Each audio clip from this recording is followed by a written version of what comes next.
All right, good evening, everyone, and welcome back to Green White Checker TV. As I had a couple weeks off here for the Dark Horse Area 51, Area 51 Dark Horse series. There we go, get it right. And we are here in Japan at Twin Ring Motegi, which has a new name and it's hard for me to remember, but we got 100 laps here tonight, and we will be at the Oval this evening. And yeah, so say we're back at it. 12 races to go here again. Reset it after our amazing championship battle just a few weeks ago at Indianapolis. And so yeah, so we're going to be having a lot of fun here tonight. A little bit of a smaller car count.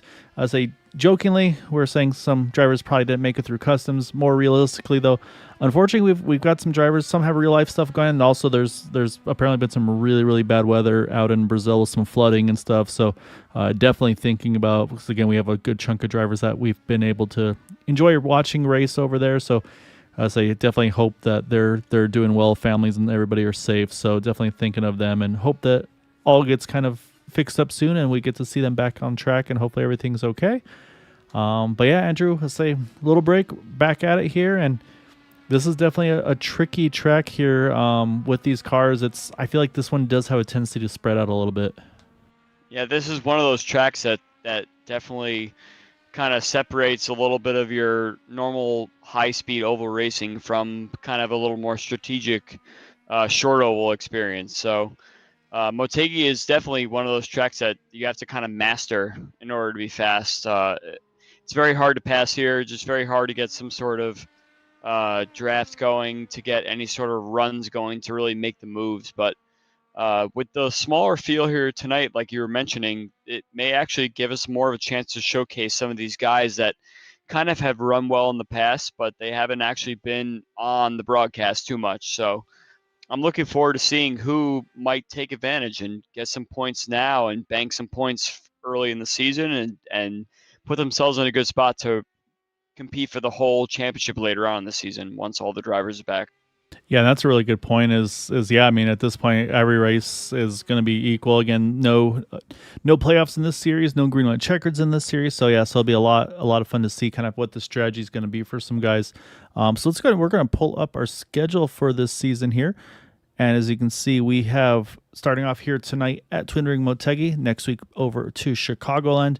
Atlanta is going to be an interesting one. It'll be the old, I believe, build Atlanta, the legacy version, if you will, with a lot of abrasive track there. Week off for Memorial Weekend. Actually, I think it might be 2 weeks off there, if I'm not mistaken, and good reason, the month of May. Because right after that month of May is open, we'll be doing ours in June at Indianapolis Motor Speedway. And then again, hopefully we'll get some of our drivers back because we'll be going to their home track at Interlagos in Brazil, the one road course of the season. And then over to the Milwaukee Mile, followed by Charlotte, Michigan Gateway, then Texas, Kentucky, and the finale at Auto Club. So I'd say Indy last season was our finale. Auto Club is going to be a very fun finale. I think that 2+ mile track should be a lot of fun. And actually, just noticing right now, I don't see a Pocono. A little surprised on that one. I must have missed it when I was looking through the schedule, but usually that's one we see a lot. So that'll be one that some might be wanting to see on the calendar. But either way, though, say a good mix of tracks and should be a lot of fun. I think compared to last season, we have quite a few new tracks, including this one we're at tonight.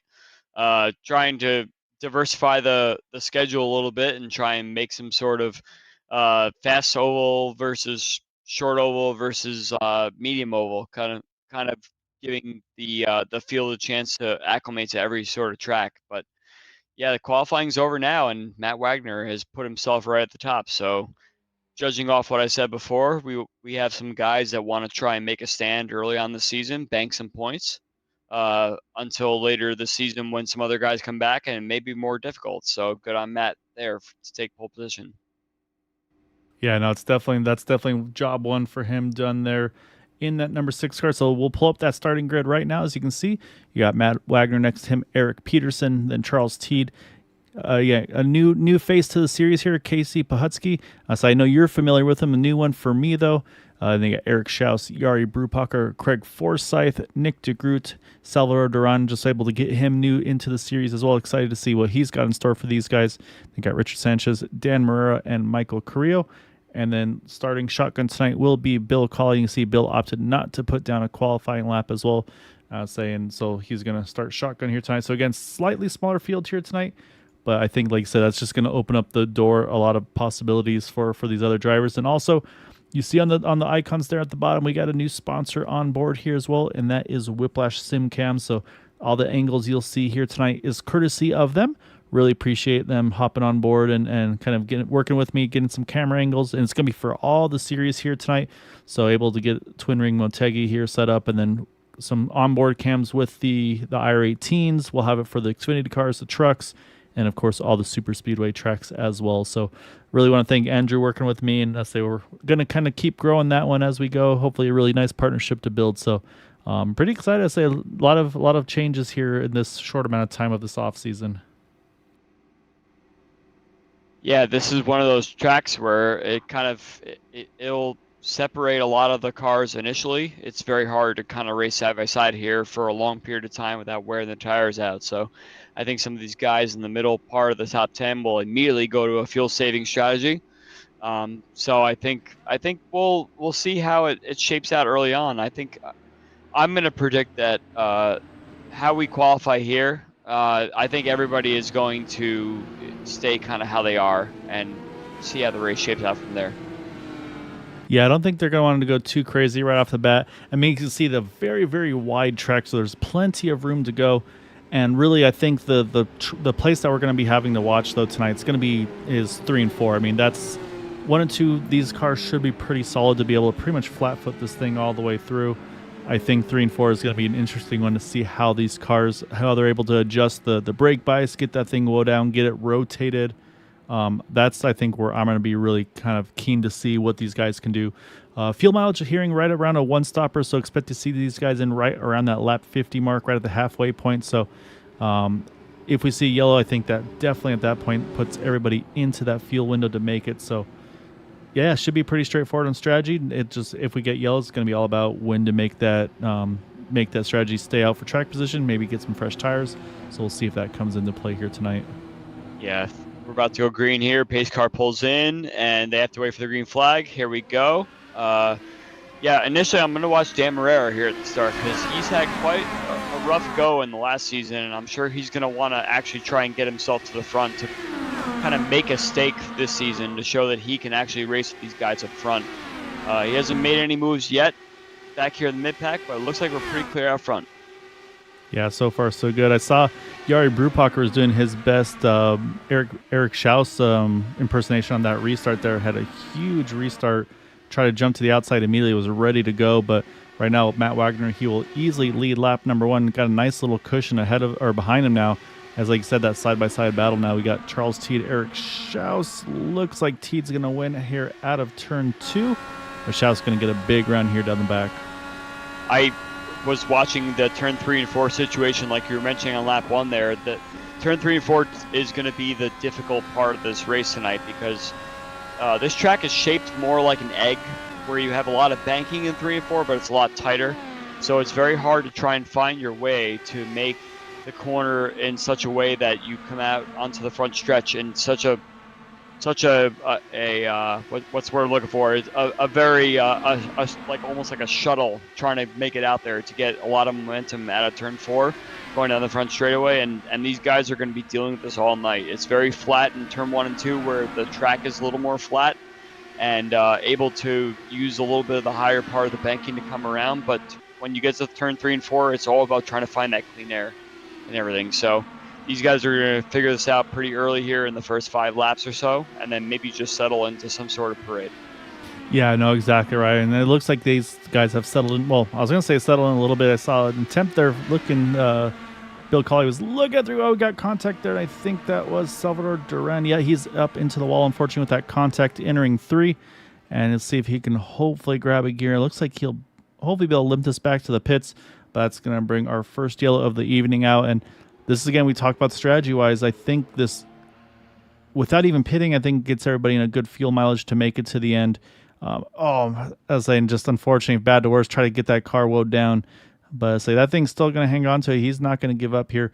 But let's go ahead and let's go back here and take a look as that was entering turn number 3. And again, I think this is just the braking points possibly different. So we see Salvador here up on the very top side. And I say you'll see the contact here and just very different entering speeds there. And I think, honestly, I think the 82 is probably watching more of that car to his inside. We'll go back one more time here. I think he was more focused on that 3 car of Casey Putsky. And then Bill just came in with a big head of steam here. And again, we can't really see kind of who slowed up where, but and actually, unfortunately, netcode looks like it did a little bit of rearing of its ugly head there. So, yes, that brings out our first yellow, and it looks like a mixed bag here as we'll jump back live, as Nick DeGroot's going to lead some drivers on pit road, including Eric Peterson, Richard Sanchez, and Michael Carrillo. However, everybody else here is going to go ahead and stay on out. That's a perfect representation of what you see in turn 3 there. You got some drivers that are trying to find their line early, so they kind of lift off the throttle a little bit just to make sure they get to the bottom and have a nice exit out. And then you have other guys that try and charge in there to try and make the corner, but make the position at the same time. So when you have those two situations kind of going head to head, it's very hard to judge exactly where the car is going to be right in the middle part of the corner. So. Unfortunately for Bill, there was a little bit of internet issue there for sure, but it looks like Salvador is going to use his fast repair and get right back on track again. But I do want to mention that Dan Marrera, like I was watching, he started P11. He's up to P6 right now, so he's made a lot of hay where the sun shines, as I say, and he's up in the top 6 now. So hopefully, with the restart, he can actually pick up a couple more spots as well. Yeah, right now our highest mover here. So yeah, like and I said, I was watching early on. I think he gained 3 right off the get go there too. So, like I said, yeah, this is definitely an opportunity for him. Got a few more here going to jump in this time. I believe we'll come to the 1 to go as there were no cars a lap down. So we'll take a peek here and see if indeed that is the case. And yeah, lights are off of that pace car. So Matt's going to lead this restart here. And again, so we had the double file initial start. Restart though, single file, controlled by our race leader. So it's basically up to Matt to basically drop the hammer whenever he's ready, and it's going to be up to everybody else to try to be ready to react. So this is, to me, usually when the leader is the most kind of susceptible to attack, in my opinion. So it'll be interesting to see what kind of a restart here that Eric Schaus can get, or actually no, it looks like Charles T can get, and see maybe he can try to jump that number 6 car and get some clean air. It probably won't be in 1 and 2. You'll probably see something more in turn 3, especially as the cars kind of wind up through the gears and everything like that. The draft really gets big once you get into the higher speeds. So Matt might be good in turn 1 and 2, but we'll have to watch and see exactly what happens when they break for turn 3. They don't have cold tires to worry much about, but we'll see what happens. Yeah, so it'll be interesting to see how it goes. And of course, now the other one that we always have to watch is the accordion on the restart. Now that they're single file, everybody's going to be lined up against that wall, and everybody's going to be kind of antsy to try to get rolling as quick as they can. So we'll see how this restart goes. Again, Matt has control of that restart, and we are back down and away, and looks like a pretty clean start for the field. And yeah, so you can see a few cars moving around, but the one that actually did not get a good restart, unfortunately, is Dan Marrera. As you can see, he's already about a second back off of Craig. So now we'll jump to our leader, though, Matt Wagner. Can he hold on to this advantage? He's got about 4/10 out of 2. That might be enough to spare him entering 3. Yeah, it doesn't look like that Charles Teed and Eric Schaus got a good restart there. Matt was able to kind of fool them a little bit on where he was starting, and he holds the lead going past for another lap. Nick DeGroot trying to get around Dan Marrera there, but I'll say Dan kind of had the draft of those cars in front. This is where that draft train comes in. But they're starting to get, I think now they kind of picked up the back there, but at one point he was a little bit over a second and a half. And that's that kind of, to me, that danger zone. But actually, Jari Brupacher now moving up into that runner, or into that 3rd spot, I should say, getting around Eric Schaus. And let's see, you can see the 2 distinct lines there. Jari running much higher there through 3 and 4. I think just trying to keep that clean air on the front wing. I think Eric actually got a little bit of dirty air from Charles T going through 1 and 2, and Jari just decided, hey, I'll go a little bit high and see if I can make it work. And he managed to get right around the outside of Eric there for P3. Big push out of 2 for Schaus, able to keep it off the wall, but you could definitely tell that caught his attention. Right now, like you said, though, things are already starting to spread out once more, just a little bit. And I think that's, again, you talk about just as fast as this track is, as flat as this racetrack is, it does make it a little bit more difficult to stay locked onto these cars in front. So right now, Matt's going to definitely be enjoying that clean air on the front wing. Charles T going to have to just try to figure out what he needs to do to kind of take advantage of the draft in the straights, but then have somewhere he can take it in the turns to get that clean air on the front wing. And you can see here, maybe just about a half a groove further out than Matt there. But to me, the other driver I want to watch, just based on last season at Loudoun, New Hampshire, Eric Peterson, he kind of had a really good combo where he could pass guys better than anybody there. And so far, I don't think he's got what he wants yet. But again, he was one of those few that pitted along with Nick DeGroot, so might be on a slightly different strategy here. I think one of those things that you're mentioning, it's kind of the reverse of New Hampshire a little bit, where you're trying to find clean air or trying to find a line through both sides of this track to be fastest. But I think the bigger thing you want to worry about is how, like, as you cross start finish, you want to worry about how I'm going to brake for turn 3 on the next lap. You want to try and find some clean air through 1 and 2 here, and then you want to worry where am I going to put my car for the best exit out of turn 4. And it's difficult to do that from time to time because a lot of the cars ahead of you are also thinking the same thing. But as long as you try and play with your roll bars, your weight jacker a little bit, you could experiment with a few things. So the first part of the race definitely is trying to experiment, and then later on you want to try and acclimate yourself to put yourself in the best spot to have the best tools possible to pick up some spots later on in the stint. Yeah, some of these guys are really flirting with even the wall come out of turn 2, which I did not expect to see. So it looks like these guys are just pushing this thing to the absolute limit. They're just flirting with that outside wall. Right now focusing on Craig Forsyth, who's up into the 4th position, +3 from where he started. Same goes, just half second ahead for Jari Brupacher, also +3 up into 3rd. And like you mentioned, though, right now our highest climber is this guy right there, Dan Morera, still sitting in 6th and is slowly but surely starting to close that gap on Eric Schaus in front of him. So right now he is the last car of those that did not pit under that first yellow. Again, I think everybody's still safe to make it on that one-stop strategy. But what it does allow for Nick DeGroot and company is they can go just a little bit longer. Maybe try to either go longer or maybe try that undercut where they pit just a tiny bit sooner, put a little less fuel in. Maybe that makes enough difference for them to gain a spot or 2 under the green flag potential pit stop window. I'm watching Charles Teed here. He's kind of playing Matt Wagner like a fiddle. He's running just half a car length up everywhere, and Matt is just trying to run his own race, which, to credit to him, is probably what I would do as well. But Charles is kind of eyeing him up in a certain sense, and he's managing to find a perfect line that Matt is not running, and you can see he's getting very close right now for the lead. Yeah, right there, though, man, he got so much aero wash out through 3 and 4. But yeah, that when we switch over to T, though, I really like, you said, I really like, look at the, see if he does it again, this entry in 1 and 2. Look how high up he takes it and then just does a really sharp arc down there. And that almost is able to, not quite this time, but he had been able to almost offset the aero wash for him just by the aggressive turn-in that he was able to do there entering turn 1.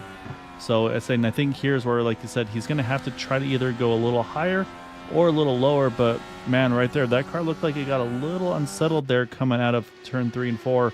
I think, again, these cars very, very banking sensitive. Oh, caution is out, and I believe Eric Schaus involved. Looks like he's going to grab a gear and get going. Always love to see the helmets. We got the Luigi helmet there on the number 72 car. But let's go see if we can find what happened to Eric here. Looks like he had been having a pretty good battle there with Craig earlier. But let's go back. We'll take a look. And it already happened, so let's back it up a little further. And, I mean, we can already see from the beginning there that he was drift in turn 3. I don't think he caught the apron. I think this car just very loose, maybe a real aggressive on the weight jacker or the ARBs. And yeah, there it goes. You can see it stepping out here. And that is, oh, look at behind him, Dan Morera actually. Oh, Dan's going to make big contact with the wall. I'm not sure if, okay, that's where the 72 goes around. But I'm going to go back though here because I don't know if you saw that as well here, but watch Dan in the background. This car, even worse of a slide and big hit to the outside right front, going to be crumpled there. Nick DeGroot just squeezes by there. And so that's the cause of the yellow. I think Dan did limp it back to pit road here. Eric able to also keep rolling there. He just had a big slide. So now, as I expect to see most of the field, if not the whole field. And this is exactly what I was expecting. Play the opposite game. Nick DeGroot's going to stay out, net the lead here, but will be on the oldest tires of everybody. Bill Colley also going to stay out, as well as Salvador Duran. So strategy starting to unfold here a little bit. We'll do is we'll step away. So I got a new commercial to show off, and that is from our Whiplash Sim Cam. So again, I want to thank Andrew for partnering up with us. So we'll be right back.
All right, we are back. Lights are off of the pace car.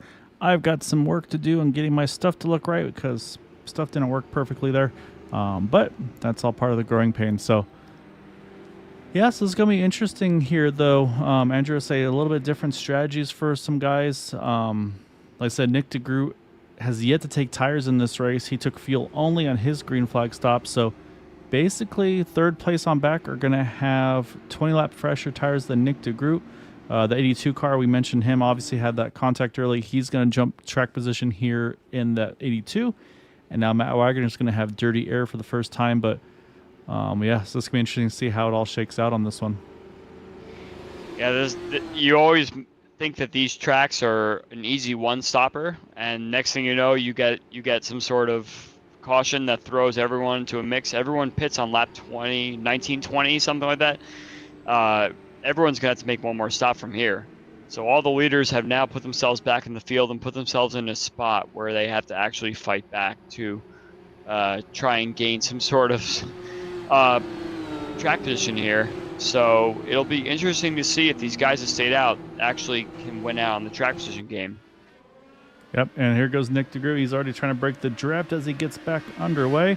And a really good start for him. You can see almost 6-7 tenths over Salvador Duran. Another kind of 5 tenths back to Matt Wagner. So right now I'd say definitely advantage goes to those two. Charles Teed's done a good job staying close to the back of that 6 car. And so, yeah, like I said, we'll see how the momentum shifts right now. But I'm also watching right here, Rick Sanchez and Eric Schaus. Good little battle here just inside the top 10. But right now, Matt Wagner trying to put those tires to use. He's going all over the 82.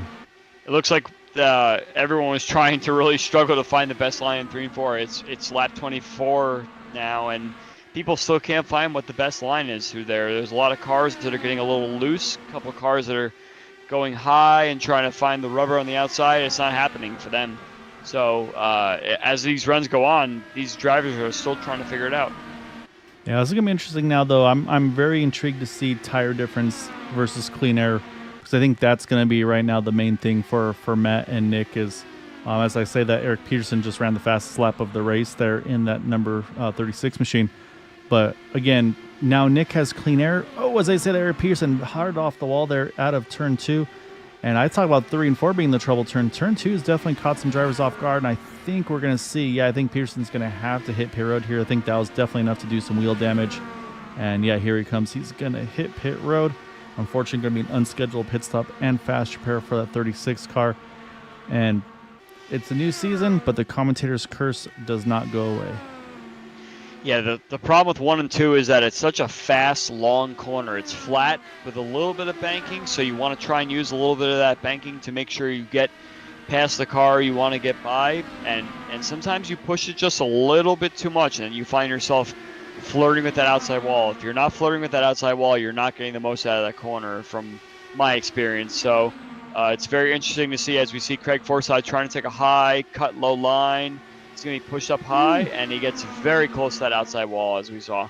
Yeah, big move there by Craig. And so right now you can see the difference of dirty air with older tires. Say right now the 82 does not have much he can do about it. You can see Yari, he's going to jump to the outside. He's going to steal that draft. Now he'll slot in front of Salvador Duran, move Yari up into that top 5. Lap time-wise, Nick was about a 1/10 of a second quicker than Matt that last time around. So right now things have, again, not super spread out, but about that half a second or so window. Right now this is the closest battle on track here is with that 5 and the 72. Also, Bill, colleague down Marrero, that say they actually just battling for position as we speak. Bill got the entry, but Dan's going to have a better exit, it looks like, and the draft out of 4. Hold that one to him. And now we got a 3-way battle here going for that 6th position, the 5, the 72, and the 82 as they come through 1 and 2. Eric Peterson just exited the pits after that damage repair there, right ahead of Nick DeGroot. So he's going to try and not go another lap down because he'll probably be the lucky dog, should we have a caution. And yeah, it looks like people are starting to kind of spread out now.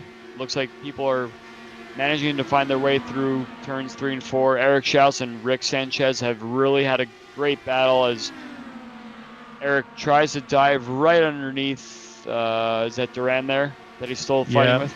Yeah, so this has been a hard fought one right now. Say Eric Scott there. I think this will be where he has the best opportunity. Oh my goodness, that was close there on entry. Now he's going to have to jump to the outside here, see if he can make something happen. But right now, say Salvador is pretty much out of the draft of Craig, so this is going to just make it that much, not easy, but a little bit less of a challenge. And this time, yeah, Eric's going to be able to hug the bottom here. You see right behind him, Richard tried to follow through there. Now they got to make sure they don't get too tight on exit. But, man, you're right, though. They're not giving up an inch right now. And look at Salvador. He's going to send it off into turn number 3. Can he make it stick? We'll see who gets the better exit out. Yeah, this is one of those tracks where Salvador is new to the series, so he's doing his best to try and manage what he can on these old tires. It worked for Nick DeGroot for sure, but he has a lot of experience in this car. So Salvador definitely took a little bit of a lesson here, and hopefully he takes that and uses it to see how he could do things a little differently in the future in order to try and maintain position. You know, the more cars that stay out, it's very, very hard to keep your old tires in the dirty air and everything. So kudos to Salvador for giving it a shot. But yeah, once you fall back in the pack, it's very hard to either maintain or gain a spot back. So once you fall back one spot, you're going to fall back probably 3, 4, 5 more. Yeah, no, you're exactly right. And say right behind him, talk about some new names, new faces. That's that number 3 car, Casey Putsky there, working on in that 9th spot, working and trying to get back up into 8th. As they had a good qualifying run, started in, looks like in the 4th position. I had to do math there, apologies. But kind of drop back early. And again, I think that's one of those things too, where just kind of new to the series, getting your feet wet. I know when I was able to run these cars a lot, I would usually start in the back because when I qualified, I'd still wind up in the back after the first like 3 laps, just because I just did not have the aggression that some of these guys have been able to do. So, but I'm going to jump back up a little bit because we got, once again, this battle, Eric Schaus and Richard Sanchez. These guys have been going at it since before the yellow. And you see right there, Eric getting as wide as he could on the entry. But these two have been very, very close on pace. And then, go ahead, I'm sorry. No, I'm watching the Charles T. Matt Wagner battle because this has not stopped since the last caution. Charles T. is managing to find that sniff of clean air that will get him very close to Matt Wagner. Wagner's trying to shut the door a little bit here and there, but I think Charles is getting the upper hand and trying to outsmart him a little bit. So this battle is not over. They've been very close this entire race, and I think that this actually may be a nice podium battle here should things play out. No, you're exactly right. And yeah, when I was literally about to say the same thing, watching the two of them, I was watching the intervals and I saw how close Charles is keeping it. There's a couple battles, like I said, we just can't look away from. and that's been these two right here as well. And yeah, these guys are having a great battle right now.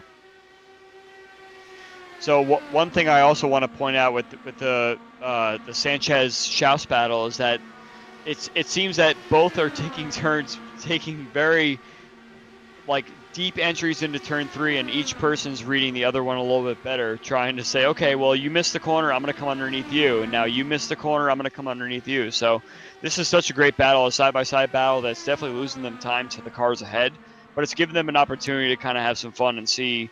Both of them are probably in their helmets right now saying, how do I get a better advantage to try and pull away and feed some dirty air? So it's hurting them a little bit, but it might help them later in the race if another caution comes out, if they can work together. I was saying, and is this a track that you can consider doing the swap draft, or this doesn't play out at this track?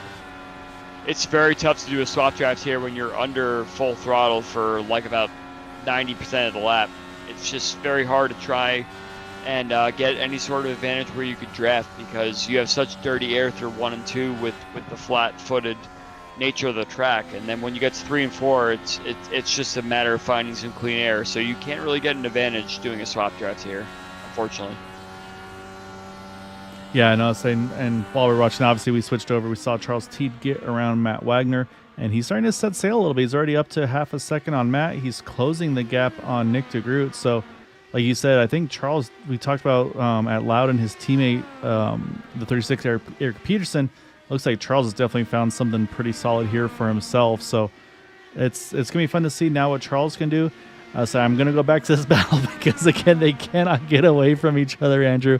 And while they've been doing that, actually, it's been bringing Casey, and then you talk about them slowing each other down. And, yeah, it's brought Casey right into this mix here. Actually, I said caution out. Oh, Salvador Duran involved. And actually, maybe just a spin here. The car doesn't look too bad of shape. Almost maybe another spin like we saw earlier with Eric Schaus. So let's go take a look here. Oh, I don't know if you saw what I saw, but I saw just a little touch of that white line. Just a tiny bit. That's all it takes sometimes. Yeah, and there it goes. But I think, we'll watch it all the way through here, but I think he's going to get away with it. Does a little loop. Oh, man, look how the right wheel locked into that thing. And just maybe a little kiss. Oh, that's fine. That car's going to be fine. Barely a kiss, yes. Yeah, so that's a good break for him, and even bigger break for this man right here, Eric Peterson. That is going to get him, I believe, he was at the tail end of 2 down. That'll jump him a lap and now just be 1 down, and the only car 1 down as well. So if he gets another caution, that'll bring him back into it. And now I'm looking at the timing of this yellow here. We talked about probably everybody could go safely 50 on fuel. Can anybody go 55? I don't know if it'll be that far. And yeah, I don't think we see anybody stay out. Well, I'm proven wrong. Yari's going to stay out here. But I really felt like as long as that run was, I didn't think I'd see anybody stay out there. So this is another wrench here thrown, a little strategy by Yari, this time in the 49. But I think everybody else here, we see 4 tires and fuel. Yes, 100% agree with you there, Gael. Yari, of course, there's always going to be one contrarian out there. Salvador just ran into the back of someone in pit road there. I believe it might have been Morera, but yeah. Oh yeah, Frowing's gone. It looks like, I mean, one of those things that everyone's pitting. I'm going to do something a little bit different. It's not worked for me. Obviously, Nick's been out there out front, getting the track position, going fast. I'm going to go out there and do something a little bit different myself. So cheers to Yari there for just going a little bit different. He's mired in the middle part of the top 10. He probably knows he can't pass a bunch of people. So, yeah, the best strategy here is to try and pit. I still think that 55 laps is not going to happen just with the full throttle nature of this track. You could throw it into another fuel map if you want to try and save a little bit of fuel here and there, but next thing you know, you're going to have people going very slow, and someone that stays out and wants to try and risk it might actually try and pull this off. And I'm saying this is now also where I wonder for Yari, for instance. Again, he can go to about, we'll say, lap 70 if the 50 lap number is right. All these other guys can go pretty much almost all the way to the end. What about the idea of maybe splitting this race up, either this run, I should say, up in half for Yari, or even maybe running it backwards where you pit as soon as you're in your window? The problem with that is that you might risk going a lap down. So I think if I were Yari right now trying to stay out, I would want to run the fuel tank dry, hope for another yellow where everybody knows they have to pit one more time to try and just top off and go from there. Because we've now gotten close to halfway, I might risk doing a no tire stop as well. Just fill it with fuel and then run the last 15, 20 laps or so as it is, because it's apparent based on the lack of passing here that it's a track position race. So Yari's done well to put himself in a spot where he can lead the race, not have a lot of threats from behind. And from there, he might just want to do a fuel-only stop and hope that everyone is saving too much fuel that he can actually springboard ahead of them as it gets later on in there. Yeah, no, it's gonna be fun to see, and I do think as well that this is, again, it's a similar window where Nick had yet to take tires. He had about a 20 lap advantage, 20 lap disadvantage, I should say, on tires than Matt Wagner, Charles Teed and company. So now Yari's basically got the same thing, but now to Nick and Charles and Craig. And actually over the pit stop cycle too, Matt's now fallen back into that 5th position. But I think this will be the telltale right here, is we'll watch pit entry. I'm curious to see, do we see anybody make that left to try to top off? And based on nobody topping off, I don't think that window's going to be very realistic. So I think we're going to see pretty much everybody have to make one more pit stop. But right now it seems like after about 20, maybe 25 laps or so, it seems like the rear tires are getting really angry for these drivers through 3 and 4. So may not see the last of the yellows yet. I don't know if it's a matter of trying to top up. No one wants to give up any track position that they have currently. I think you're only going to see people 10th on back try and top off to do anything here, because if you're sitting somewhere in the, let's say P4, like the Craig Forsyth, Matt Wagner area, you're not going to give up any track position, because you're going to see someone like a Schaus and a Sanchez battling ahead of you, realizing you can't go anywhere. Yeah, and look who's right next to each other one more time here on this restart. Yes, exactly. And then you realize you're not going to be able to pick up any spots at all. So I think it's all about track position. It's not any fuel. It's not any condition of how your car and your tires are doing. It's all about trying to stay up front, which I really actually do praise Yari for trying something different here, and let's see if it works out for him. Yeah, it's been fun to see. And gotta give a shout out to my favorite fan, most supportive fan, Mrs. Muff. So hope you are doing well. I can't say the other stuff that you're likely saying, but hope you're doing well. Appreciate you watching. And yeah, we're getting back to this here. I'm going to start lap number 46. And we're going to see if we can watch these cars at speed here on this restart. Again, Yari Brewparker stayed out, and we are back to green here. 46, not quite halfway, and you got the snake down the front stretch. Yep, it's getting to that part of the race now where Yari's saying, I am not losing my track position, if anything. So he has less fuel, a little more worn tires, but he should pull away from this pack easily. Let's watch Charles Teed, especially because he's been on the move this entire first half of the race, and he may want to do something right here. Yeah, you say you might want to do something, and he is doing that. He is sending into turn 3. He holds the bottom very well there. Great exit out of 4, and he is just going to try to stalk that number 49 car, because, like I said, Teed is one of the few that we've seen be able to make some moves here, even in the dirty air. Oh, Nick DeGroot made a big mistake in turn 1. He turned down way too early and had to lift out of the throttle. Craig Forsyth moves right around the outside, and now he's compromised going down to turn 3. Yeah, Matt Wagner diving on then there, and so yeah, not something you expect to see out of a Nick DeGroot, but yeah, big move there. Look at Yari again, just trying to snake these guys away. But right now, like I said, that gap is closing little by little. Eric Schaus has actually been able to build a little gap. Actually, for once, they have a little bit of separation between Eric Schaus and Richard Sanchez, because they've got a Casey Putski in between the two of them. So we'll see if they can actually have each other have a little bit of a breath with one another. But yeah, right now, though, Yari is able to sneak away by about half a second or so. But again, oh man, these guys are flirting with the wall right now. Yes, Matt Wagner made the same exact mistake Nick DeGroot made in the last lap and went way too high, but I think Nick had to kind of lift a little bit. So Matt and Nick are really going at it right now. Feeds him some dirty air. Nick can't finish the corner. Matt keeps P4. And you see up front, you see Yari again cutting it down to the bottom there. This time, Charles decided not to chase the draft, and now look at Nick right there. He got pretty much double dose of dirty air there. Had to really back it down. And that's the thing, is the further back you go, the more chance of dirty air you have. So he's going to have to really bounce around to figure out where to position that car. As you see, again, he enters low, but then Matt makes that sharp left. But actually, Nick holds that yellow or the white line, I should say, very, very well there.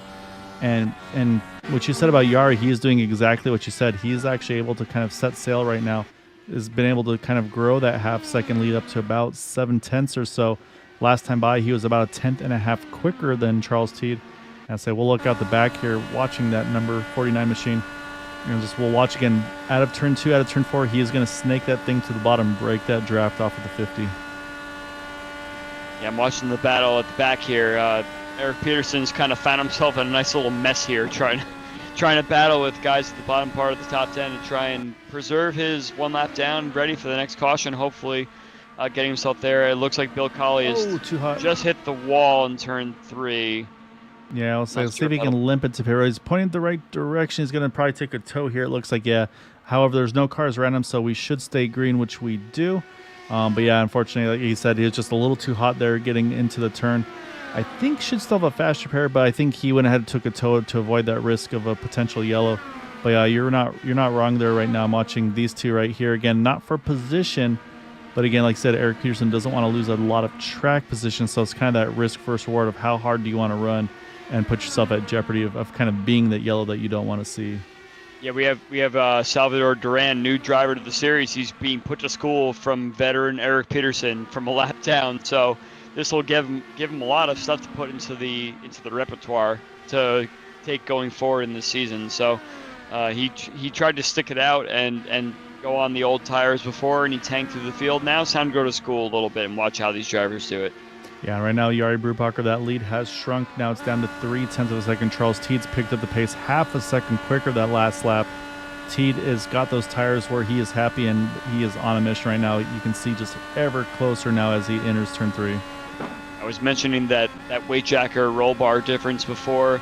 Sometimes drivers can find the right formula instantly. Sometimes it takes a little bit. It looks like Charles Teed, I could see from this entire race unfolding that he is on it. He is the best driver in the field right now to try and figure out exactly what tools to use to try and make some headway on the car ahead, whether it be one car, two cars. He's figured something out here, so it would be great to see him try and take the fight here and take the lead and take control of this race. Yeah, again, and he's also got if we go green, he's also got the fuel advantage as well, where he's going to have a shorter pit stop than Jari, with the fact that he's got over 20 laps more fuel on board that number 50 machine. So yeah, there's a lot to go. And the other thing I'm watching is this field has definitely stayed a lot closer to each other than in previous times. I think, again, the pace, just everybody's ramping it up a little bit. Right now, really up front, the biggest gap is surprisingly from Nick DeGroot to Matt Wagner, just about a second. Everywhere else is about 6-7 of a second. So yeah, right now, like I said, business definitely picking up for these guys. Craig is trying to kind of hold off Matt Wagner. Matt's starting to creep back up on him as well. But looking at lap times, right now, actually, the only car in the 27-second bracket was Nick DeGroot, who I just mentioned. So maybe same thing, maybe saving a little bit of tire. Now I'm going to try to make a big charge later on. You have to try and save tire, and you also have to try and play around with your tools, too, to see what can I do at the end of this race. Should it come down to a 4 or 5 lap shootout right at the end? So it's so tough. Oh, caution out. And I think turn 3 bit him again here. I think possibly Salvador Duran another time around. So again, the car looks clean. I wonder if that thing just looped around on him. Let's go back. We'll take a look here. We're going to drop back to the 82. See if it's already starting to loop around or not. And watching that white line. Yeah, that's about. Just a big bobble. I had to catch it. And let's see if he hits something here. If he could save this for a second time, 2 that's for pretty 2, remarkable. I was gonna say. But look at the wheel, fully cranked right. Locks it down perfectly. I think he saved it. Yeah. I say this is where you just about here. You want to release the wheel, let it cut back. Yep. Perfect job there. Again, you don't want to spin out, but if you're going to spin, do it as best as you can. And that was picture perfect by him. And the happiest person about that, right here, Eric Peterson. This should put him back on the lead lap, back in the running for this one. I would say the happiest person is Yari Brubacher because I think everybody's pitting right here to try and make it to the end. Someone's going to stay out. Someone's going to pull the fuel mileage. You stole the words right out of my mouth, Gael. Someone's going to try and play some sort of game here to get some sort of track position because that's what this race has been all about. So let's watch and see what happens. So far, oh man, Matt cut it in close. No takers. We're both proven. I thought for sure somebody was going to do it, but that tells me that there was no way anybody was going to be able to pull it off. And there goes Eric Peterson. He's going to get back on the lead lap. Now the strategy to me, though, is do you take tires or do you maybe just throw fuel in it and try to get the shortest pit stop you can do? You want tires, and I think Charles T might beat Yari out here because he has to take less fuel than him. Let's watch. Oh, there's the fuel only. Craig Forsyth as well as Nick DeGroot fuel only. Yari Brubacher is going to win the race of the tires. So I knew I had it. Well, I shouldn't say I knew. I had a feeling someone was going to try the fuel mileage, or sorry, the fuel only stop is what I was looking for there. Craig Forsyth, Nick DeGroot, they both went for it.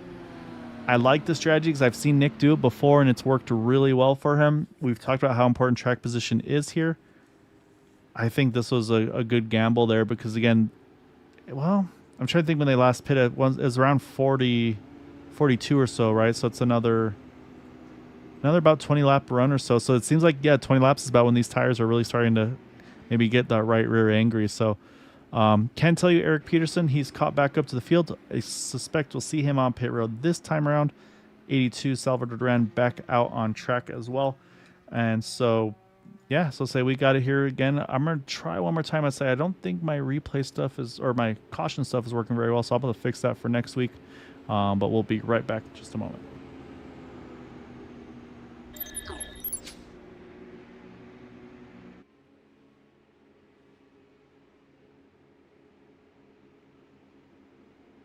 .40 Racewear, makers of the ultimate sim racing shoes and custom apparel designed for sim racing by sim racers. .40 racing shoes are engineered to connect racers to the pedals in a way no other racing shoe can, all the while giving you the comfort needed to complete those double and triple stints. Visit 40racewear.com and check out the latest sim racing products that let you connect to your sim.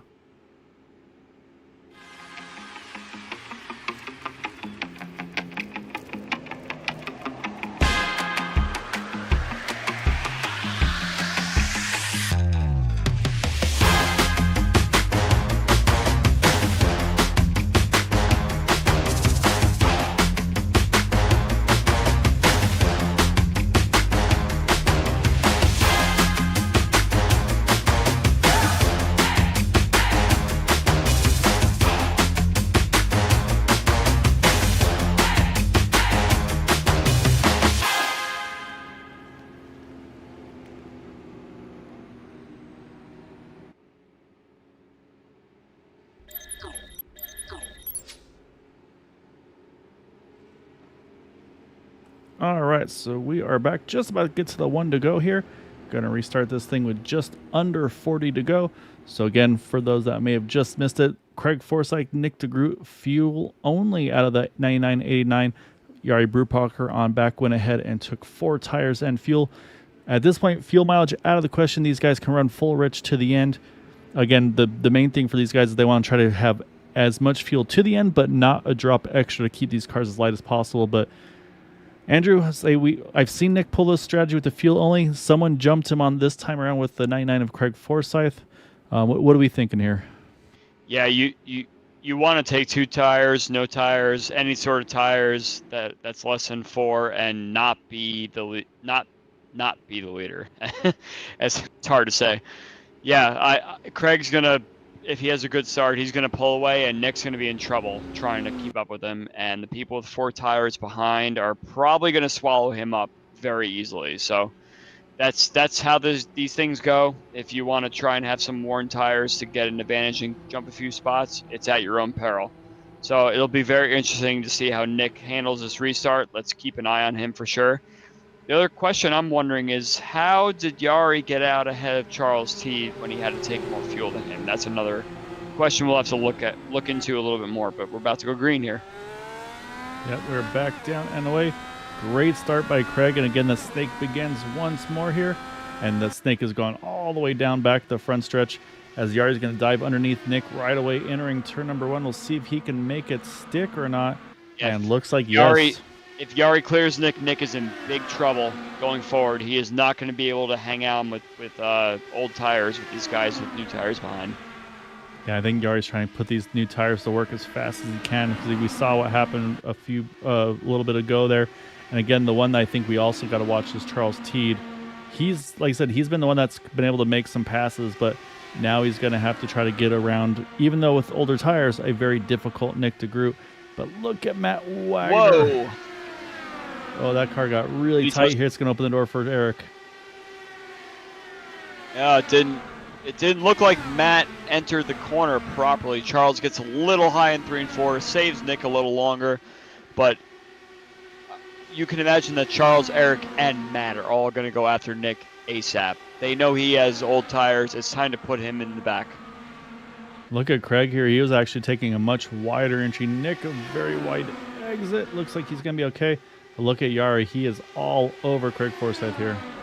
That's a great run by Yari. He has managed to find the perfect line to try and dupe the guy with the older tires. I think before long you're going to see a move with the lead here. Yeah, so he's going to have a good run here. He's going to decide, does he go high? He could go low. He's going to go high. Now, if he can get that cut down like we've seen Charles Teed do before, I think he should be able to have the lead here entering 3. I think Nick is just struggling to find any clean air he possibly can because he's on old tires and he doesn't know what the cars ahead of him are going to do at all to try and give him any sort of clean air here. So this is the perfect time for Charles Teed to try and make a move if he possibly can, but he just seems to be kind of hanging out right behind the top 3 here when he really should be trying to make moves like Yari is. Yeah, this is a great job by Yari. Craig is fighting for all he is worth as well, though. You see Nick found finally a little bit of clean air. He's actually tightened up a little bit. Craig's going to go defense straight to the white line there. Yari's going to have to go back to the top. Here comes Charles Teed. Big run on Nick de Groot entering 3. But now he's got to be careful for that dirty air up front, though. These guys, oh my goodness, door to door here. Yari's got it, yes. So, I mean, both Craig and Yari did everything 100% perfectly for their respective scenarios. Craig just blocked the inside as best he could. He tried to take the nice middle line there as best he could, and it's so hard to hold off these guys on new tires, but the track position is king, and Craig was able to hold on to it for about like 5 or 6 laps there before Yari made the move. But Craig's going to fall back a little bit, but Nick is in deep trouble now with drivers that are ahead of him on fresher tires. Yeah, he saw right there. Charles Teed is trying to follow one draft. Actually, you see there, it gets a little tight there in the dirty air. That's going to put him in the path of Nick. Nick got a little bit tight. Eric Schaus now trying to get onto that mix as well. But yeah, now Charles knows he's got to try to get to Craig as soon as he can, try to dispatch of him as soon as he can. And look at how well that number 50 is rotating through the turn. Will not quite clear won't quite clear Craig to then try to put the attack on Yari, but I think he should be able to complete the pass here through 1 and 2. Just depends on where the 49 car is. Gotta watch out for that car with the dirty air up ahead, but looks like Charles has navigated it quite well. Craig has nothing to answer for here on the older tires, so just tuck it in nicely into turn 3, Mr. Teed, and you should have the spot easily. Yeah, he's trying to get it powered down, and the thing is too for Yari, it's obviously we can't see it right here, but I think Yari's trying to work both lanes to keep these guys side by side for as long as he can. And yeah, once again, he's in that dirty air. Now he can clear the 99, and so he's going to be able to get his sights set now back on Yari, and there he goes. He's going to have to follow that draft here because he's also got to steal that draft to break away from Craig, because if Craig takes the draft and he doesn't look at Craig, though, dives it into 3, I think Craig might be able to grab the spot back. Yeah, we haven't paid much attention to poor Eric Peterson in the back, who has to start all the way from the back, but he's working into the bottom part of the top 10 as well. So let's make sure we notice him, and he's going on the outside of Dan Marrera right now.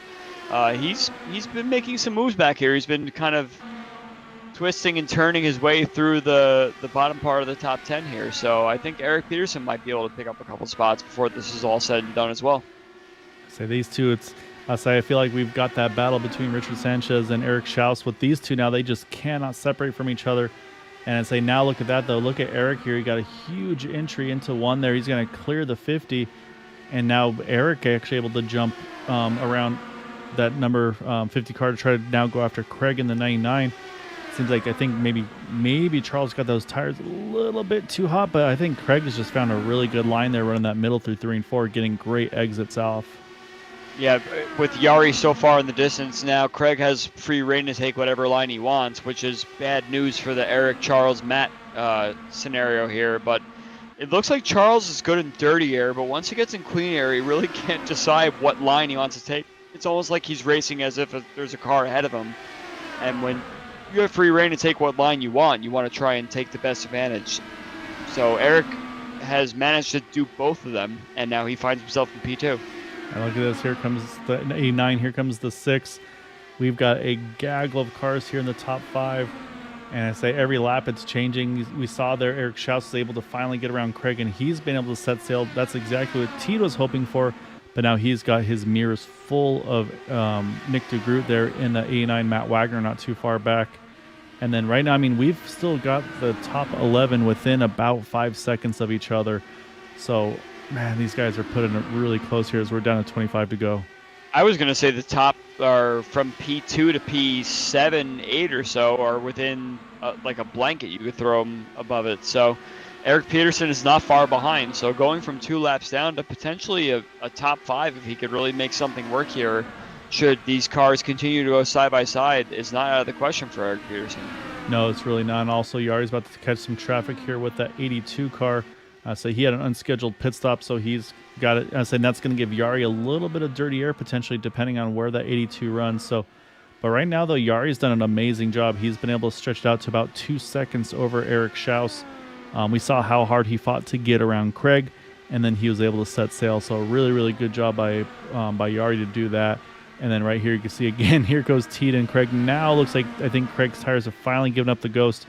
Actually, look like Craig got some really bad dirty air there also off of Eric Schaus, and that's opened the door for Nick de Groot, Matt Wagner. Matt's going to send it 3 wide here, entering turn 1.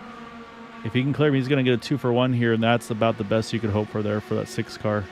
Yeah, Nick de Groot touched the wall a tiny bit in turn 2 on the last lap, which doesn't seem to have hurt his car too much, but Matt has now put the 2 cars that decided to stay out on the old tires. Look at Teed. He just got around Eric Schaus as well. Lap time wise, he was over a 10th quicker than Yari. Yari still trapped behind that 82 car. Hasn't been able to get around him as of yet. I think now he should be able to. But you can see right now the 82 is going to hold the bottom, let him take the top side. Which to me right now as well, Andrew, it seems like to me the top side is actually the preferred line. But whatever it was, something's now clicked for that 50 car. It seems like maybe once the tires came in, because Teed is on a mission right now. And again, just over a 10th and a half quicker. I was just watching Casey Pahutsky try and take a 3 wide with de Groot and Forsyth and turn 1 last lap. It was scary for a moment, but looks like Casey decided to just back out of it. Looks like Nick and Craig are just going to continue to battle for scraps here as best they can. But if this is also, as I mentioned with Salvador before, this is good for Casey. Go to school and watch these guys, the top of the league, do what they do, find their lines, try and watch exactly what they're doing to see how you can play a factor here on fresher tires. So this is good stuff for guys like Casey Pahutsky, who's new to the series. Yeah, no, this is, like I said, this is really good. I'm saying, and you mentioned too, it getting a little scary and him rolling out of it. That's, I think, one of the things. Oh, big loose for Craig. You saw that out of forward. That car all but went around there. He caught it very nicely, but that lets Casey grab that spot nice and easily. Again, over a 10th quicker actually 2 tenths quicker for Teed over Brewpocker's, down to about 1.6 seconds. Still got plenty of time. He has not quite gotten around Salvador yet, so he's going to have to try to work that car by, again, so right now he's going to have a little bit of both things. He's going to have a little bit of dirty air in the turns, but also a little bit of draft down the straight. So that said, though, we've seen Teed really be able to work this outer line here and do that late apex right there. And, I mean, that's about done to as perfection as I feel like you can do. And now gets a huge run here down the back, and this might also be helping that gain on Yari. I think Teed has found some way to measure cars ahead of him better than anybody else in this field tonight, to try and figure out how he can get the best advantage, to try and figure out how do I get my time back. But he needs to find a way to translate that into, okay, I'm here now. How do I get the pass done? And I don't think he's figured that part of it out yet, because obviously we saw him lose that spot to Eric Schaus before. He got it back, but in the heat of the battle, when you want to try and get to the front, you have to try and figure out both sides of it. How do I race in dirty air? How do I race in clean air to get the best advantage possible? Yeah, I think honestly for Teed, I think it's just been he hasn't had the time to be able to do it. But I'm going to jump back up here now. Matt Wagner, he's gone up to Eric Schaus now, going for that third spot. Because we know Matt loves to have interviews with us, so he's going to do everything he can to be able to have a chat with us post-race. But I was mentioning, though, Eric Peterson, he is now working over Craig Forsyth. I think he said he's not too far out from a top 5, depending on how things continue on. So great run for Eric. And Charles Teed, Yari Brupacher, it's down to about a second now. Dan Marrera has gone to school at Eric Peterson. I think Eric Schaus had a moment, but kept it straight.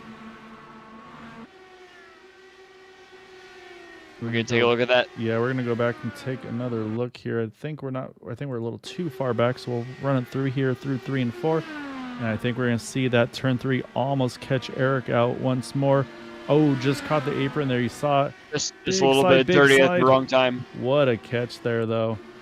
So that was a great save. It looks like, back to Craig Forsyth just falling through the field immensely right now. And I was mentioning Dan Marrera is paying attention to everything Eric Peterson is doing, because as soon as he got by Dan's been just running kind of Charles Teed lines almost a little bit. So Craig lets him go. Eric Schaus has now fallen to, what is this, P7, I believe. Yeah. So Eric Peterson is close to the top 5, as we were mentioning before. Yeah, up to 6, so they're being 2 laps down. And up front, though, Teed's there, half a second distance between the two of them.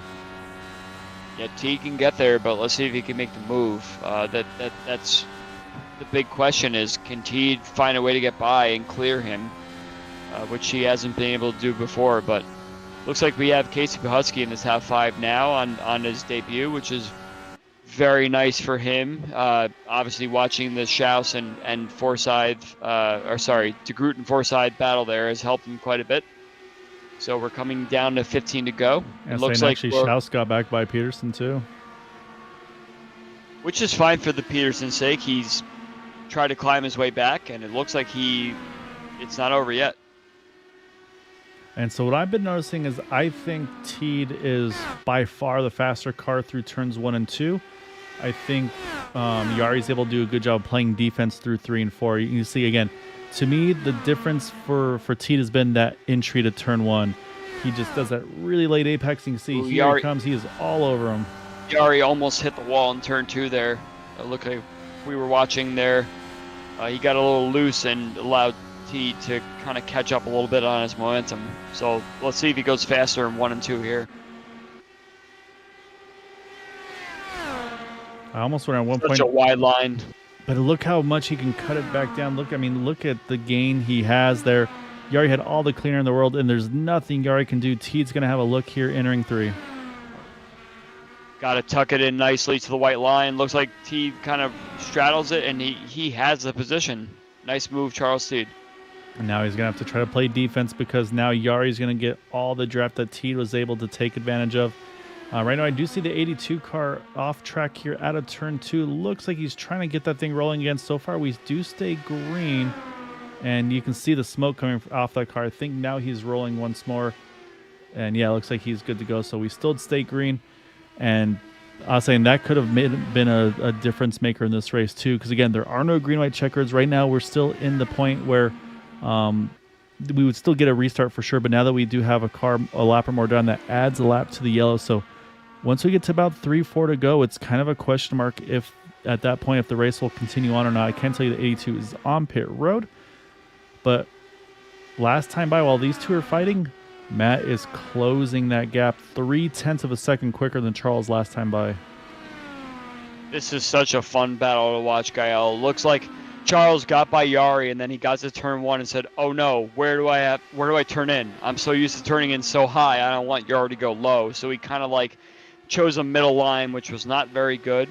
But now that he's pulled a little bit of a gap on Yari, I think he's kind of gone back to his normal line and everything like that. So I think Yari is not doing turn 3 and 4 so well. He's kind of entering a little bit high, and he's kind of having to chase the car up the track where he really wants to be kind of down towards the white line more and try and get the advantage. And yeah, you can see Charles Teed is now pulling away quite quickly. I think he was 6/10 ahead that lap, 7/10.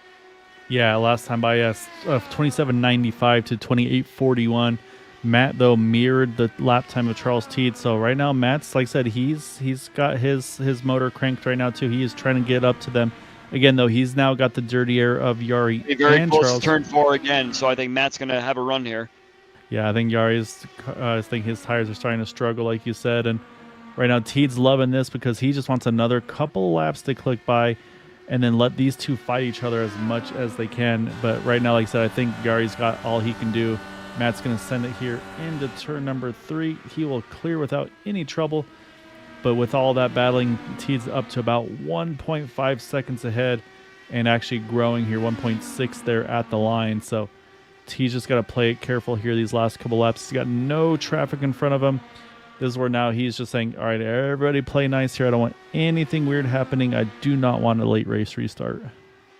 Yeah, at this point, we're safe from the restart. But yeah, it looks like Yari got a little frazzled there. Like, this is such a super speedway vibe. You go off a little bit in one corner and you have to lift, and suddenly he almost hits the wall again in turn 4 there, Yari. So it's you lose your momentum, and then suddenly you find yourself in a spot where you're defending instantly, where you're on the offense a lot of the time, and then suddenly you're on the defense, and it's very hard to manage both sides of the coin. So I understand now how Charles T was trying to manage his race in the dirty air, and then gets into clean air and can't really quite figure out how to make the pass.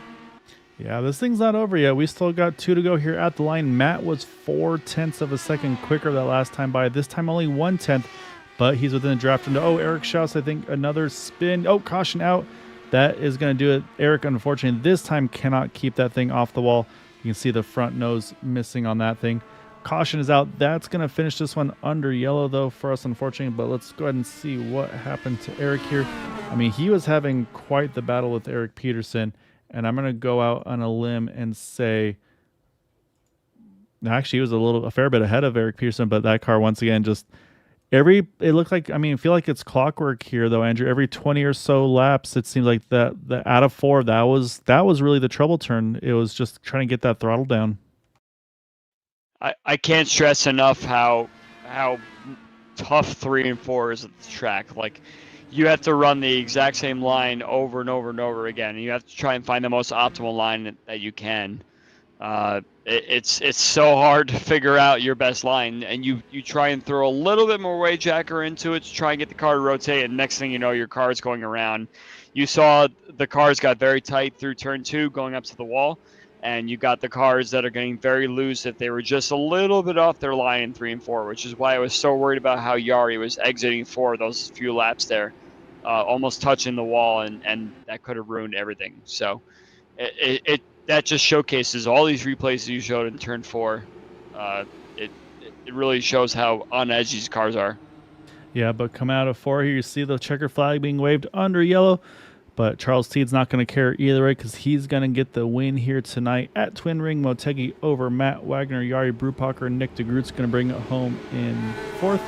And then top 5 on his debut here, Casey Putsky. Great job by him bringing home 5th. Eric Peterson 1 spot away from trying to get that top 5 after being 2 laps down. But let's say we're going to have a very, very happy driver in that number 50 machine. What a great race. It's such a grueling situation when it's the complete opposite of the pack race that we usually see. It's the opposite. It's trying to find like little bits and pieces of clean air here and there, and Charles T did it better than anyone. So I'm very happy to see that he took the win tonight. Yeah, and say one of our viewers, he called at the beginning. He said, Matt might as well park it. Teed's going to win this thing. And they finished 1-2. Teed got the win. So I say go pick up a lottery ticket on your, I say later on tonight if they're still open, Muff, because great call there as we were going to watch Teed here celebrate on the front stretch. Well deserved. It definitely seemed like the weather changed as well. It seemed like it was kind of overcast at the start, which I thought might have led to some more passing, some more close racing, but afterwards it got a little sunny out and then back to cloudy again. So These drivers had a little bit of everything today. A little bit difficulty to start the season, which may prove to be a little bit better for them as we continue to go on with these next few races. Yeah, it's going to be fun to see how it all shakes out. Teeds finished up his celebrations. We got to chat with some drivers. We're going to try to hunt down Mr. Jari Brupacher, see if we can have a chat with him to kick things off. We got to hunt some drivers down. There's Jari. He's already here and ready to roll.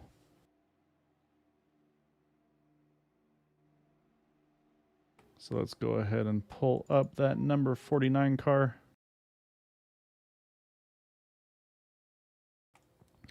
All right, Andrew, we are bringing in Jari Brupacher, finishing third here tonight.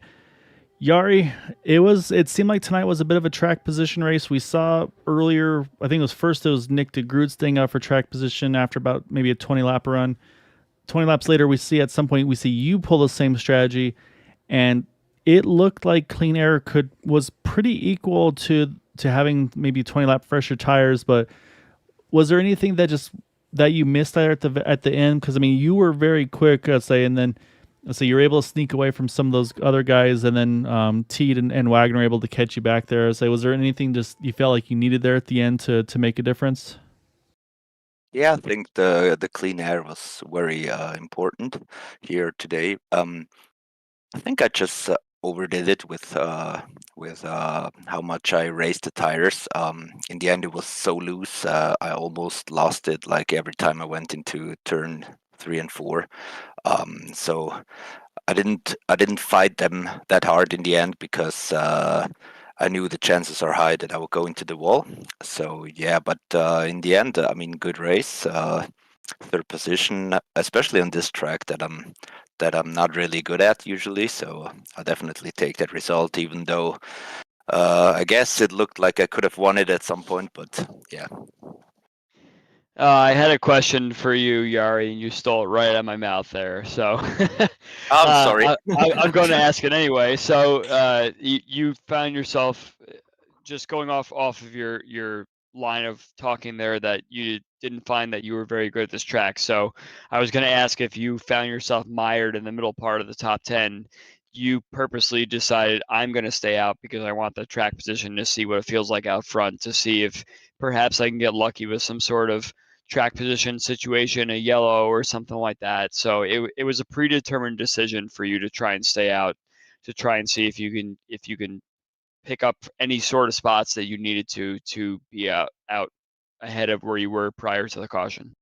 Well, actually, I said to myself, if nobody stays out in front of me, I'm staying out, and if somebody stays out, I'm coming in. And nobody stayed out, so I went there, and as I said, the tires got quite hot, and it got very slippery later into the run. So I was a bit gambling on another caution falling, and it happened. And at that point, basically everyone, or I think even really everyone, came in and took new tires, and yeah, that definitely helped me gain some spots there. It seemed like that was one of those situations that we here in the booth thought everybody was coming in because it was one stop to the end. But there's always going to be that one contrarian that says, I'm going to stay out there because I want the track position and I'm just going to hope it falls my way, because if I just pit with everybody, I'll be stuck in 6th place for the rest of the race. Exactly. That's what I thought. Like it was difficult making spots up. It got easier when tires went away and there were big differences. But yeah, I knew I needed the clean air and the track position, and yeah, sometimes you have to gamble. I think the gamble definitely paid off, Jari. I said you did an awesome job, and like you said, you were definitely not the only driver getting loose tonight. I say we definitely saw a turn, like I said, turns 3 and 4 especially the exit of 4 was definitely a trouble spot for drivers with the throttle. But a great, like I said, maybe not your best track, but able to get a podium tonight. A great way to start off the season. So I definitely want to give you the floor for any thanks and shout outs tonight.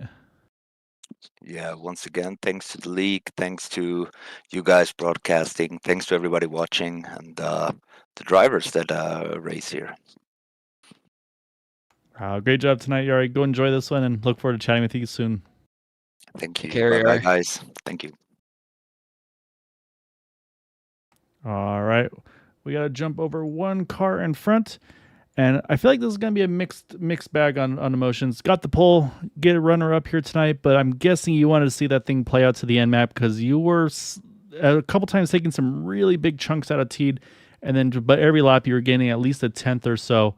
I mean, take us through those last couple laps and just through the race too, because there was a lot going on tonight. Yeah, so the setup was quite interesting. What I set up myself. So after I think about 10, 15 laps, the car started getting a little bit loose, just a little tad, a little bit more cross weight.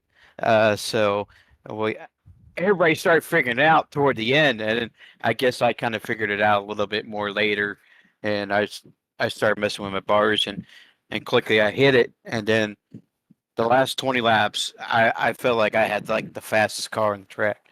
Like I ran down T, what was it, like 5 seconds or something? And it was quite interesting. I wish I had more laps, but that was quite fun. Could I have done anything different? Not really.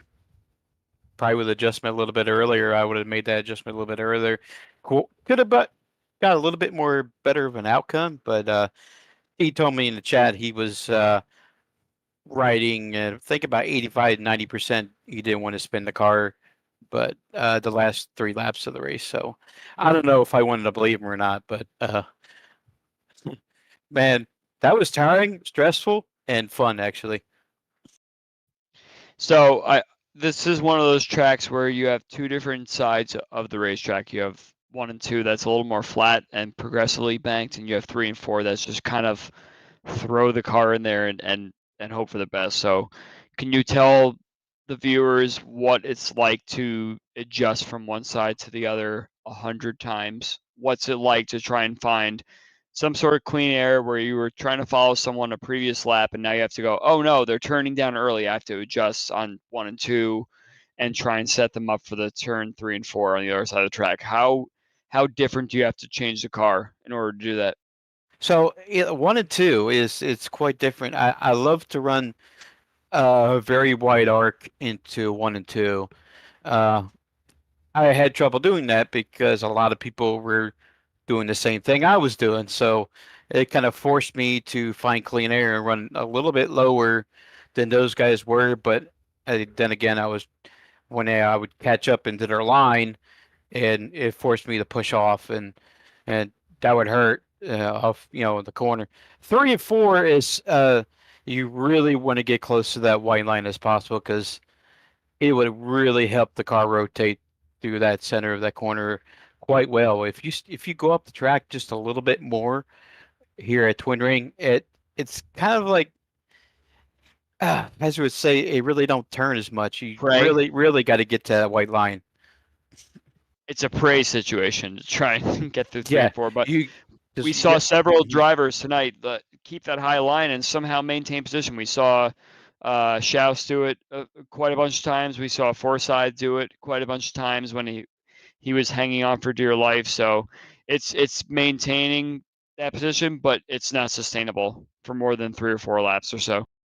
Yeah, I was watching these guys for like on old tires. It was like, oh my God, those guys were really risking it. When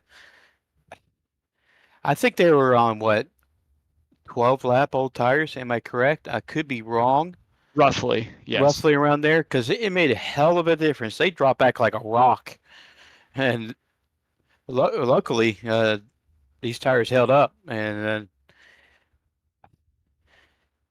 man, P2, it kind of sucks.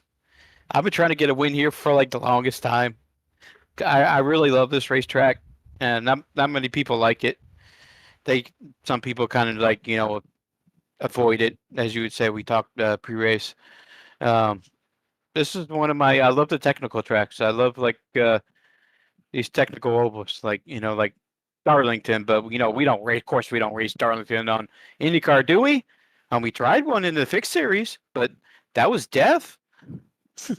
I'm trying to remember our Lionheart experience. Was that the race you had a VR failure and you went flying across turn 2? Don't bring that up. He doesn't like those 2 letters anymore. I'm actually trying to remember. Sorry. I I remember that. I was running P2 behind Matt, and all of a sudden VR failure. Oh God! So was this track. I couldn't yeah. remember. There was one track I remember you had a VR failure, but I guess it was. This was it. I was running second to Matt. Yep.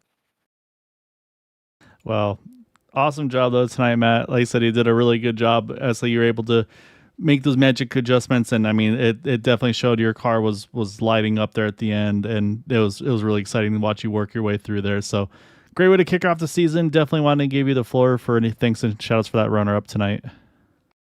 All right. I'd like to thank you guys in the broadcast. Thank you for all the drivers that showed up here tonight.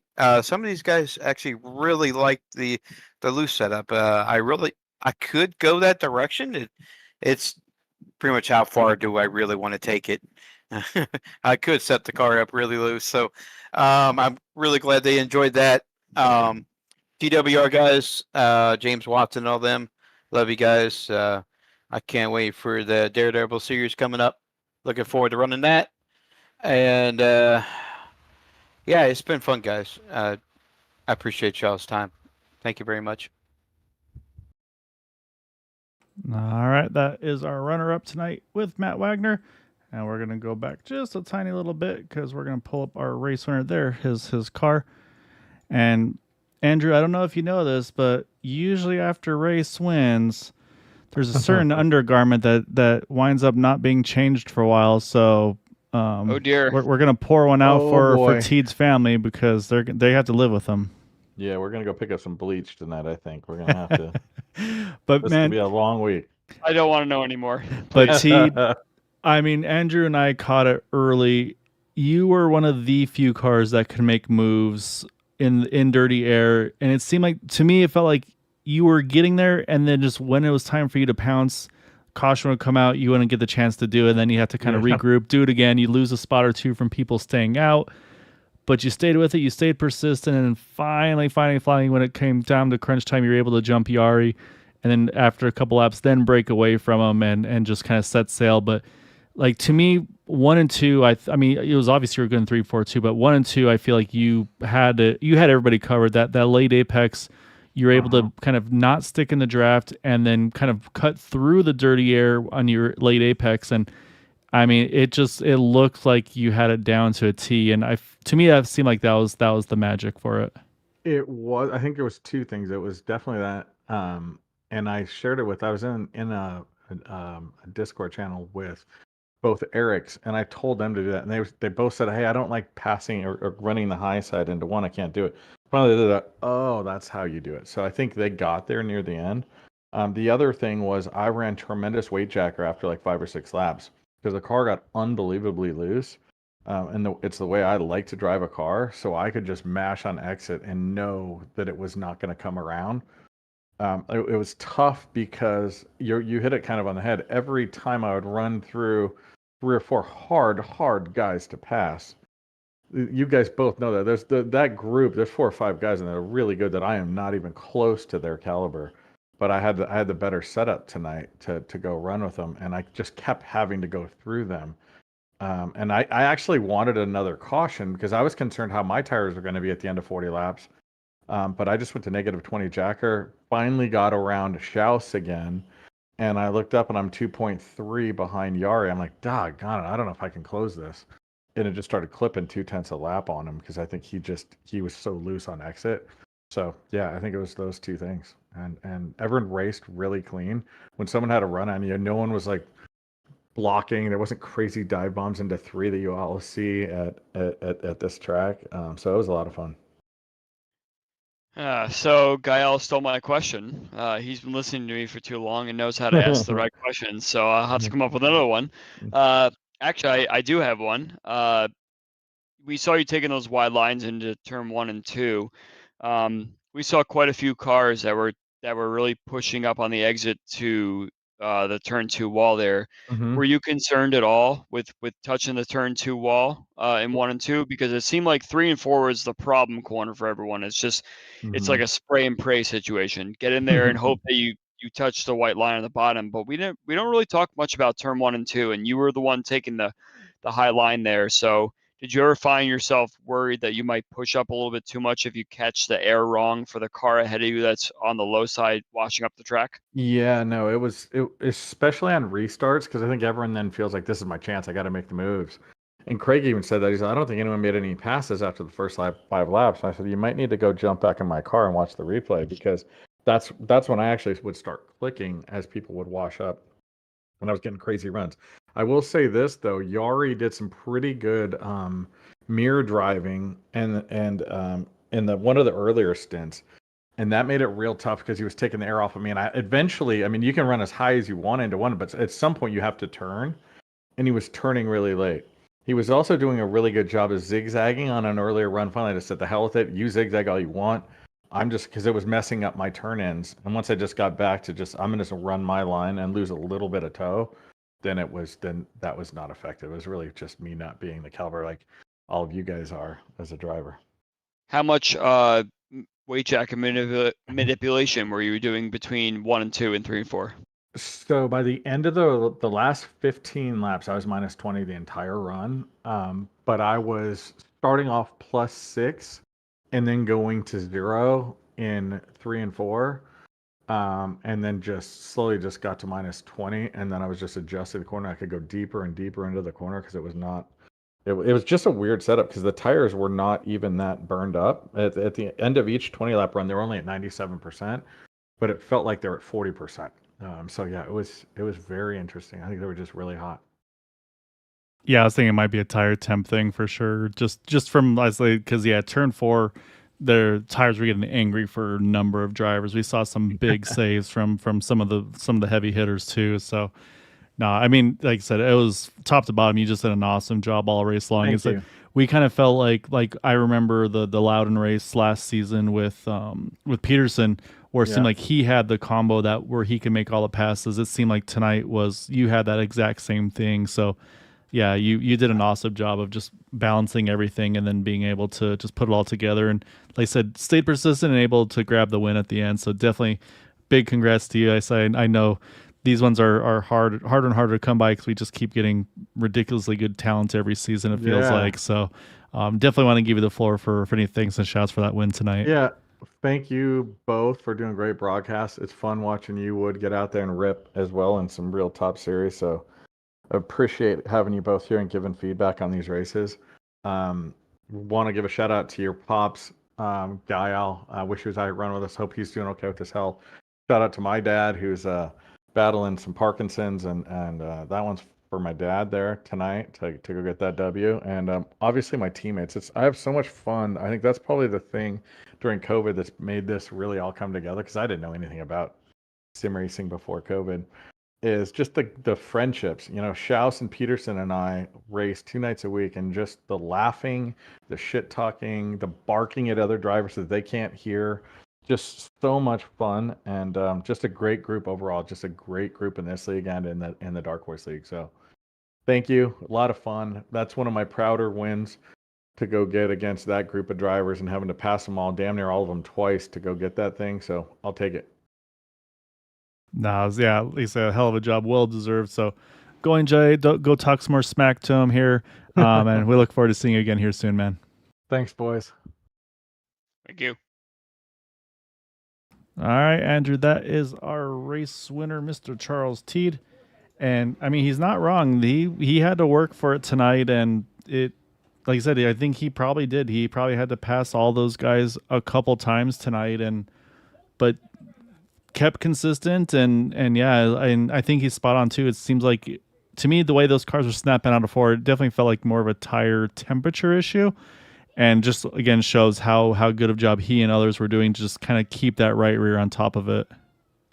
Yeah, it seemed like he had the best opportunity to fight the dirty air and get himself in a spot where he was able to pounce on Yari for the lead there. So great shout out to Charles there for taking the win and taking the fights of Yari out front and getting the advantage there. Yeah, no, yeah, that's exactly right. So I'll say he strikes first, able to get the win. And yeah, so I say we're back at it. I say we not quite starting the super speedway season yet, but it is going to be coming soon. So basically, we'll have a couple days off, and in 1 week's time, we'll be back on track again. For those that maybe missed the schedule, we'll plop it back up right here. So next week we'll be at Chicagoland, 1.5 mile D-shaped oval, but very abrasive. So I think that's going to be another one. We'll have to watch the tire wear. And then, yeah, Atlanta's going to be a very similar type track to there as well. So I'll be very interested to see how those two race. And then back to Indy, like I said, I mean, obviously month of May right now for the real IndyCar series. So once that finishes up, then we'll get to our Indy race and then over to the road course at Interlagos in Milwaukee for the first half of the season. So it's going to be a lot of fun. I say, Andrew, always a pleasure to have you back in here with us. We're going to try to recruit a few more people, obviously, over the course of the season. And like you mentioned, definitely thinking about some of our drivers that we're missing here tonight in Brazil. Hope everybody's safe and doing well. Hope to see them back on track soon. So, yeah, Andrew, as always, man, appreciate you a ton. It's a lot of fun doing these with you. And looking forward to getting a few more under our belt here.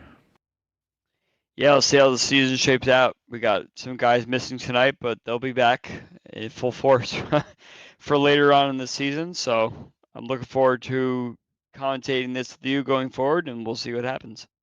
All right, so that's going to do it for us tonight. We'll be back again in 1 week's time at Chicagoland. So until then, as always, take care, stay safe, have a great evening. Good night, everybody.